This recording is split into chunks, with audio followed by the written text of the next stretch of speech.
మంత్ర, యంత్ర, తంత్ర, మూలిక, రుద్రాక్ష, నవరత్న, హోమ, క్రియ, జ్యోతిష్య, వాస్తు, హస్త సాముద్రికాలచే బ్రహ్మాస్త్ర పరిష్కార మార్గం.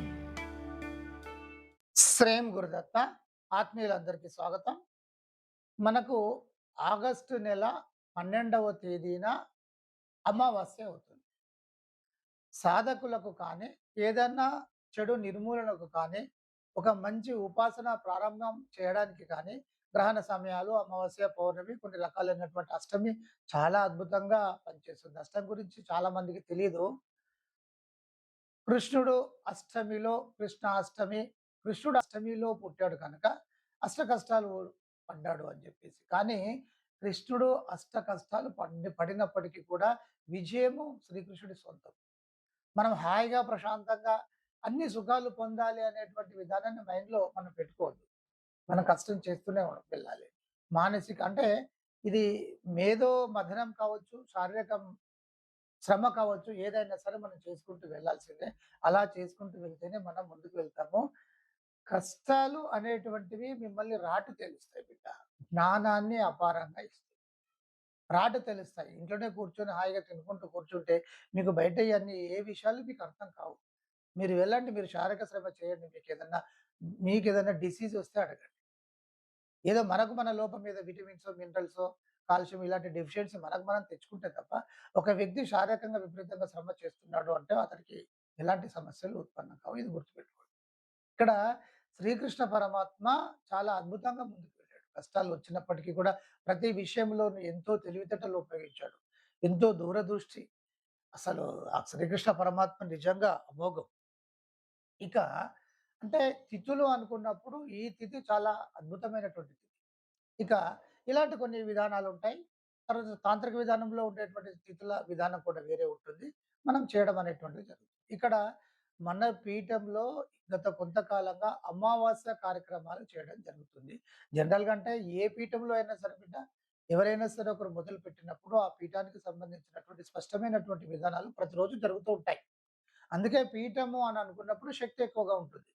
అది శక్తివంతమైనటువంటివి తెలిసినటువంటి తెలిసినటువంటి వ్యక్తులు ఒక పీఠాన్ని గనుక స్థాపించినట్టయితే, వారు దానిని ముందుకు తీసుకువెళ్ళేటువంటి విధానంలో, ప్రయత్నంలో చాలా శక్తిని పోయడం, ఇక్కడ ధారపోయడం అనేటువంటిది జరుగుతా ఉంటుంది. ఆ శక్తి చాలా అద్భుతంగా ముందుకు తీసుకెళ్ళడం జరుగుతుంది. ఇది మనం అందరం కూడా గమనించుకోవాల్సినటువంటి విషయం. ఏ పీఠమైనా సరే బిడ్డ, శక్తివంతమైనటువంటి వ్యక్తి పెట్టాడు అంటే అది ముందుకు వెళ్తుంది. ఇక మరి కార్యక్రమాలు అని అనుకున్నప్పుడు ఇది శిష్యుల కోసము, ఇలాంటి ప్రయోజనం కోసం. శిష్యులు అభివృద్ధి చెందాలి అనేటువంటిది ఒకటి. ప్రకృతి ముందుకు తీసుకెళ్ళాలనేటువంటిది ఒకటి. సరే మన ధర్మం కూడా ముందుకు వెళ్ళాలి. అది కామన్‌గా ఉంటుంది. ఎవరి ధర్మాన్ని వాళ్ళు ముందుకు తీసుకెళ్ళేటువంటి ప్రయత్నం చేస్తారు. అయితే సనాతన ధర్మంది మాత్రమే ధర్మం అంటారు. ఎందుకంటే ప్రకృతి నియమాలకు అనుకూలంగా జరుగుతా ఉంటుంది. దేవుడు ఎక్కడో ఉన్నాడు. సృష్టి సృష్టికర్త ఎక్కడో ఉన్నాడు. సృష్టిని పూజించకూడదు అనుకున్నప్పుడు మనం ఉండేదే సృష్టిలో గదా! మీరెక్కడుంటున్నారు? సృష్టిలో ఉంటున్నారు. సృష్టిని పూజించకూడదు అంటే ఎలా ఉంటది? ఇప్పుడు మనం గాలి తీసుకుంటున్నాము. మనం వాయువును తీసుకుంటున్నాము. మనం కృతజ్ఞతాపూర్వకంగా మనం నమస్కారం చేస్తాం. ఆ వాయువు లేకపోతే మన పరిస్థితి ఏంటిది? అది కృతజ్ఞతాపూర్వకంగా నమస్కారం తెలియజేయడము, లేదా ఏదన్నా పెట్టేసి స్వీకరించండి అనడము సృష్టికర్తకు విరుద్ధం కాదు. సృష్టికర్తను గౌరవించినట్టే. సృష్టికర్తనే గౌరవించినట్టు. సృష్టిని సృష్టించినటువంటి సృష్టిని ఎవరైతే సృష్టిస్తారో తనలో ఉండేటువంటి శక్తే ఈ సృష్టిగా మారింది కనుక, ఈ సృష్టి వేరు కాదు. సృష్టికర్తలో ఒక భాగం. ఇదే అర్థం చేసుకునేటువంటి విధానం లేక, ఏదో ఎవరికి సంబంధించినటువంటి వారి యొక్క సిద్ధాంతాలు పెట్టుకొని ముందుకు వెళ్ళేటువంటి ప్రయత్నం జరుగుతుంది. సరే అది పక్కన పెట్టినట్టయితే, ఇక్కడ పంచభూతాలు ఉంటాయి. 5. అవి లేనిది మనం బ్రతకలేము. మన శరీరంలో కూడా అవే ఉంటాయి. మనమే సృష్టి సృష్టి మనలో అంటే సృష్టి ఏదైతే ఉంటుందో అది దానిలో కూడా మనం కూడా ఒక భాగమే. పంచభూతాలు అంటే గాలి, ఘన, ద్రవ, వాయు పదార్థాలు, అగ్ని, శూన్యం మీలోనూ ఉన్నాయి. అవి లేకపోతే మనం బ్రతకలేం కదా! మనమే అదైనప్పుడు మనకు మనం గౌరవించుకోకూడదు. సరే ఇవన్నీ పక్కన పెట్టినట్టయితే పంచభూతాలకు సంబంధించినటువంటి కార్యక్రమాలు, అంటే ప్రకృతికి సంబంధించినటువంటి కార్యక్రమాలు, ఎవరికైనా సమస్యలుంటే ఆ సమస్యలు నిర్మూలనం కావడానికి సంబంధించినటువంటి శక్తిని ఉద్భవింపచేయడము, ఇత్యాది అన్నీ కూడా పీఠాలలో జరుగుతూ ఉంటాయి. ఇక్కడ మనకు అమావాస్యకు అమావాస్యకు అనేటువంటిది పెట్టడం జరిగింది. గత అమావాస్యకైతే మనం మనం ఏంటంటే పాశుపత ప్రయోగ విధానాన్ని చాలా అత్యద్భుతంగా చేయడం జరిగింది. ఈసారి జనరల్‌గా ఏంటంటే నవగ్రహ దోషాలు కావచ్చు, ఇవి చాలా ఇంపార్టెంట్ బిడ్డ. నవగ్రహ దోషాలు అంటే ఇప్పుడు ఎవరైనా ఒక ప్రయోగం చేశారు అంటే అది కొంతకాలం ఉంటే ఉంటుంది. ఆ తర్వాత వెళ్ళిపోతుంది. ఈ నవగ్రహ విధానాలు మనకెప్పుడూ ఉంటాయి. ఉదయం నుండి సాయంత్రం వరకు, మళ్ళీ ఉదయం నుండి సాయంత్రం వరకు 24/7 అంటాం కదా! లేటెస్ట్‌గా అలా జరుగుతూ ఉంటాయి. ఇలా ఉండడానికి కారణం ఏమిటంటే గత జన్మానుసారం మనం ఈ జన్మ తీసుకున్నాము. అసలు గత జన్మ ఉందా? లేదా? అనుకుంటే చాలా ఒకటే. చాలా క్లియర్‌గా ఉంటాయి. సనాతన ధర్మంలో ఉండేటువంటి థియరమ్స్ అన్నీ కూడా సిద్ధాంతాలు చాలా స్పష్టంగా ఉంటాయి. భగవంతుడే అంటే గత జన్మ లేదనుకున్నప్పుడు భగవంతుడు అందరిని సమానంగా పుట్టించాలి. అందరికి సమానమైనటువంటి విధంగా పుట్టించాలి. కానీ అలా ఉండదు. ఒకరు ఎడారిలో పుడతారు. ఒకరేమో హిమాలయ పర్వతాలలో పుడతారు. ఒకరు నదుల పక్కన పుడతారు. ఇలా అంటే ఈ నైసర్గిక స్వరూపం ఏదైతే ఉంటుందో అలా రకరకాలుగా పుట్టడము. కొంతమంది ఉన్నత కుటుంబం అంటే ఉన్న కుటుంబంలో ఉన్నత అనేది ఉండదు బిడ్డ. డబ్బులు ఉండేటువంటి కుటుంబము, లేని వాళ్ళ కుటుంబము, విద్యావంతుల కుటుంబము, విద్య అంతగా తెలియనటువంటి ఇలా రకరకాలుగా ఎందుకు పుడతారు? అంటే ఇదంతా కూడా గత జన్మానుసారము చేసుకున్న విధంగా మీరు ఈ జన్మలో పుట్టడం జరిగింది.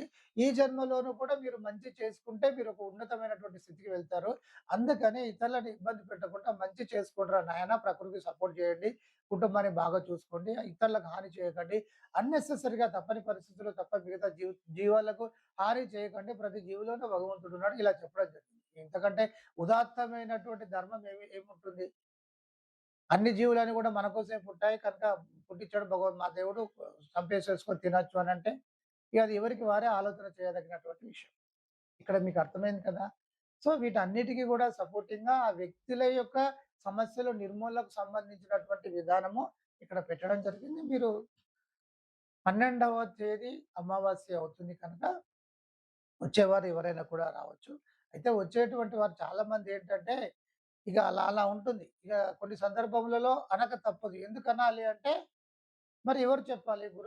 గురువు తప్ప ఎవరు చెప్తారు? తల్లిదండ్రులు చెప్తారు. స్కూల్‌లో టీచర్ చెప్తారు. తర్వాత పిల్లలు పెరిగిన తర్వాత ఇప్పుడు వచ్చేటువంటి శిష్యులు పిల్లలు కాదు. వారేంటి కాస్త పెద్దగా అయిపోతారు. అంటే దాన్నేమంటారు? మైనారిటీ తీరిపోతుంది. మేజర్‌లో ఉంటారు. కుటుంబ సమస్యలు విపరీతంగా ఇబ్బంది పెడుతూ ఉంటాయి. ఉద్యోగాలు రావు. వైవాహిక సమస్యలుంటాయి. ఇలా ఎన్నో రకాలైనటువంటి ఇబ్బందులన్నీ కూడా ఉంటూ ఉంటాయి. మరి వీటికి సంబంధించినటువంటి గురువు అనుకున్నప్పుడు, ఇక మరి ఆ గురువు మరి చెప్పాల్సిందే. "ఈ రూట్‌లో ఎందుకు వెళ్తున్నావు? ఇది రాంగ్ గదా! అలా వెళ్ళకూడదని" కోపం చేసైనా సరే చెప్పాలి. చెప్పకపోతే మరి వారి యొక్క పరిస్థితి ఏంటి? ఎటు వెళ్తారు? మనకు క్లారిటీ ఉండాలి. విషయం అవగతం కావాలి. వచ్చేటువంటి వారేంటంటే, కనీసం ఒక కొబ్బరికాయ అయినా కూడా సరే ఎక్కడి నుండో పట్టుకొని రావడం కష్టం అనుకుంటే పీఠం చుట్టుపక్కల ఉంటాయి. పూలు, పూలు అమ్మేటువంటివి ఇలా ఉంటాయి గదా! ఫ్రూట్స్ అమ్ముతూ ఉంటారు. కొబ్బరికాయలు కూడా అమ్ముతూ ఉంటారు. సో, కనీసం ఒక కొబ్బరికాయ అయినా సరే తీసుకొచ్చుకోవాలి. ఎవరికి వారికే అది. ఏం అవసరం లేదది. ఏం చేస్తాం? ఎవరికో ఒకరికి ఇచ్చేస్తూనే ఉంటాం. సరే. ఇంకా మీ ఇష్టం ఎవరైనా తీసుకొచ్చుకుంటే అగరబత్తులు తెచ్చుకుంటారు. కొంతమంది పూలు తెచ్చుకుంటారు. కొంతమంది పండ్లు తెచ్చుకుంటారు. అది వారి ఇష్టం. అది సంబంధం ఏం లేదు. కానీ మీకు సంబంధించింది కనీసం అదైనా తీసుకోవాలి. ఇక్కడ ఈ సందర్భంలో స సమస్య అంటే ఇక్కడ సమయం వచ్చింది కాబట్టి చెప్తున్నాను. ఇక్కడికే కాదు బిడ్డ.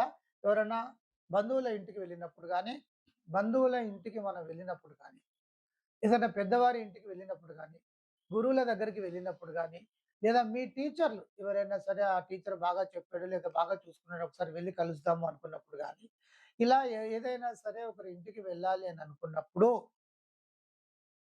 ఖచ్చితంగా ఏదో ఒకటి తీసుకొని వెళ్ళాలి అనేటువంటిది గతానుసారం మనము గత కాలం నుండి, పూర్వకాలం నుండి ఉండేటువంటి సాంప్రదాయం. ఇది మంచిదే కదా! మంచి సాంప్రదాయాలను మనం కొనసాగించాలి.